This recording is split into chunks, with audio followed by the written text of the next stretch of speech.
There was some polling that came out of Emerson College this week that got a lot of people in Biden world panicking, and a lot of people panicking even more about the influence of Green Party candidate Cornel West on the field. So this is a write-up that Emerson put out in conjunction with the more recent poll, in which you could see here in a hypothetical matchup between Trump and Biden, 46 would vote Trump and 44% Biden, 10% undecided.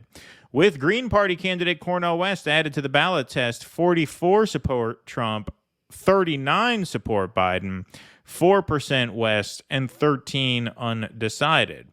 Quote, despite losing ground in the Republican primary, support for Donald Trump in a hypothetical matchup against Joe Biden increased 2 points since last week's poll, Kimball said. Cornel West continues to draw support from 7% of independents, 8% from black voters, and 7% from Hispanics, a key demographic group that drove Biden's 2020 victory. So I just want to stop because that quote, despite losing ground in the Republican primary, Trump lost about 6 points of support after the debate, with the idea being that because he didn't show up, he lost some media, and so he lost some support between this most recent Emerson poll and the previous one. But as you can see, the influence of Cornel West on the field making itself known. Regardless of which candidate voters support, 39% expect Biden to be president after the 2024 election, while 37% expect Donald Trump to be president. A quarter of voters expect someone else to be president. So very, very divided in terms of how people are feeling the race will turn out. Overall, 47% of voters say the 4 indictments of Donald Trump makes them less likely to vote for president in 2024, while 36% makes them more likely to vote for the former president. 17% are unsure or have no opinion. Regarding Hunter Biden tax and felony gun charges, 46% say it makes them less likely to vote for Biden, while 23% say it makes them more likely to vote for him. I'd like to meet those people. And 31% are unsure or have no judgment. Then it goes into some other stuff. We don't have to read all that. In 2024 congressional elections, the generic ballot split pretty much even, 43 Republican, 42 Democrat. Here's an interesting part of this poll, and there are a lot of factors in this race that are going against the Democrats. Certainly the Republicans have more factors on their side, but the Democrats have, I think, a couple of big factors on their side. Number one is the Trump indictments and the Trump trials, which are going to sow chaos on that side at some point. And the second is this one. Voters were asked if they think there should be a federal ban on abortion or if this should be left to the individual states to decide. A majority, 70%, think this should be left to individual states, while 17% think there should be a federal ban and 13% are unsure. Independents are most opposed to a federal ban on abortion. That's amazing. So you have more independents as a percentage opposed to a federal abortion ban than even Democrats. Independents most opposed to a federal ban on abortion. Only 7%, compared with 17% for Democrats, 25% for Republicans. Only 25% of Republicans support a national ban on abortion. Now, you could tell me they're not floating an outright ban, but when they start parsing on their debate stage, well, somebody wants a 6-week ban, somebody wants a 12-week ban, someone wants a 15-week ban, and they're saying, what are you going to do nationally beyond just leaving it to the states? This issue kept the Democrats alive in 22, and it's going to keep the Democrats alive in 2024. I'm not saying they're going to win, but as long as Republicans do not have an answer for that, that is devastating. There are some major factors going against them, and on that debate stage, it did not seem like they had an answer for that. Well, this is the reason I'm predicting a split decision.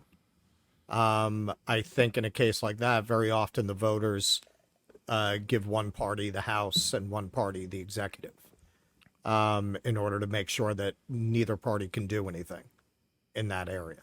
I think that's likely to happen. I think the abortion thing is what's going to keep the Republicans from taking the House, Senate, and the executive. But I think they're very likely to take the executive. And I also think whoever the nominee winds up being, look, if Mike Pence, who's like the president in Escape from LA in the theocratic society, is saying 15 weeks. Nobody's going to the right of that. And they've got a very easy defense against any accusations of extremism. Well, this is what they do in Europe. This is the European standard, 15 weeks. Right? They're flaming leftists compared to us, right? So what's wrong with a 15-week standard? And I'm not saying that's great for them, but it's not fatal the way a ban is. Well, not the way a ban is, obviously, but the other thing that you have to keep track of, too, is that according to Lindsey Graham's 15-week ban, that wasn't 15 weeks nationwide and no state can take it further.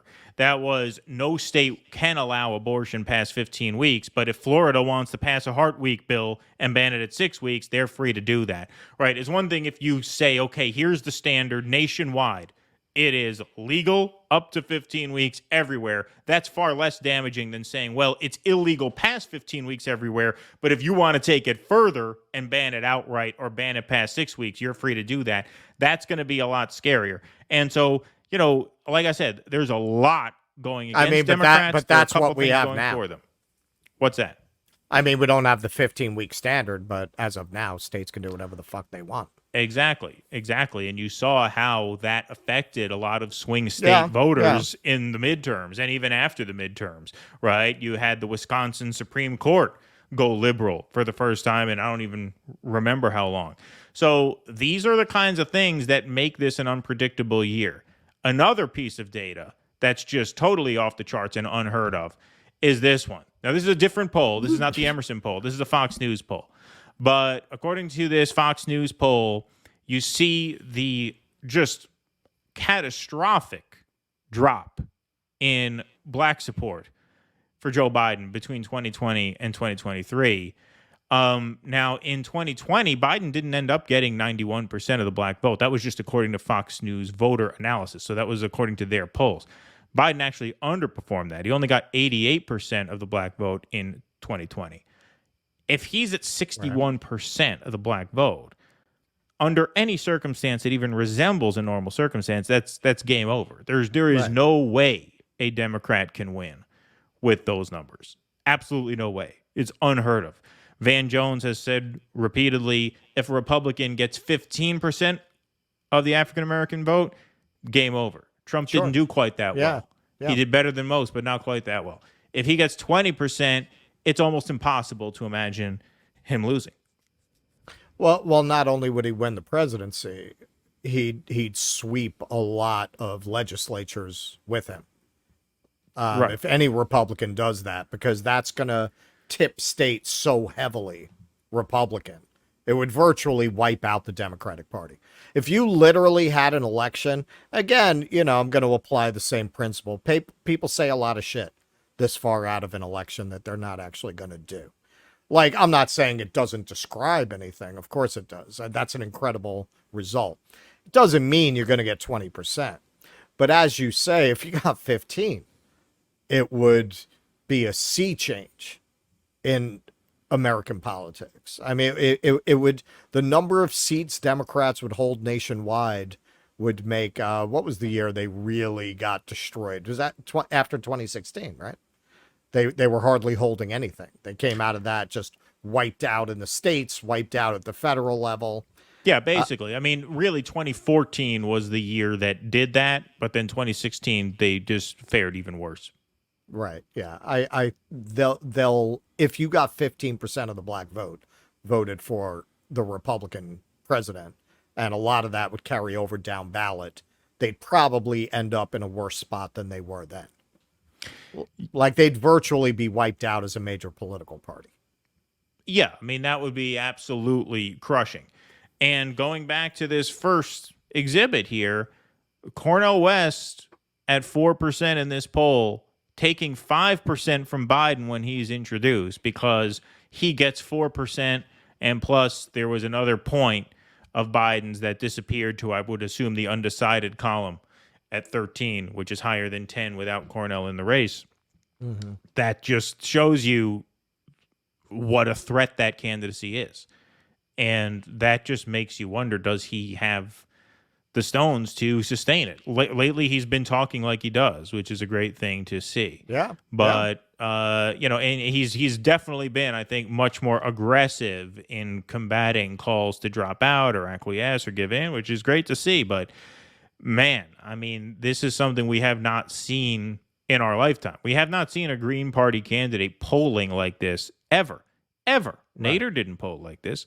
Nader, you know, according to the mainstream media narrative, which take this for what you will, Nader swung Florida, which she didn't really swing Florida because of the principle that most Green Party voters wouldn't vote Democrat anyway, even if they were only given a binary choice. But he didn't win. He didn't swing Florida with 4% of the vote.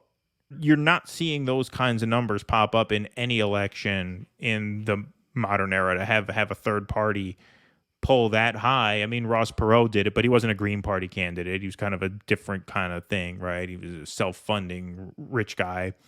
To have a Green Party candidate poll that high this far out and cause that kind of distress amongst these people, that is only going to become more dramatic as time moves forward.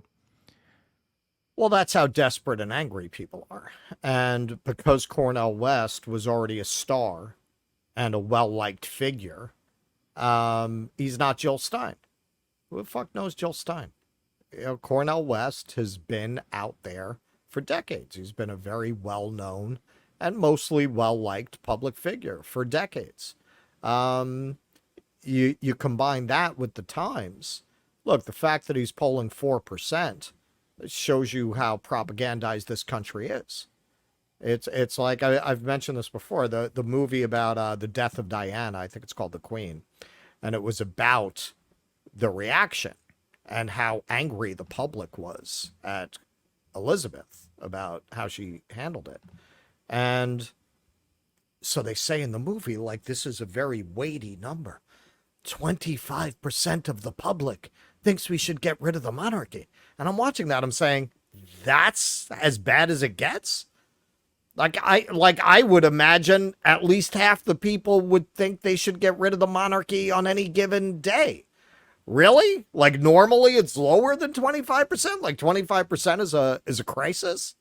I feel kind of that way about these numbers. Really? 4%? That's it?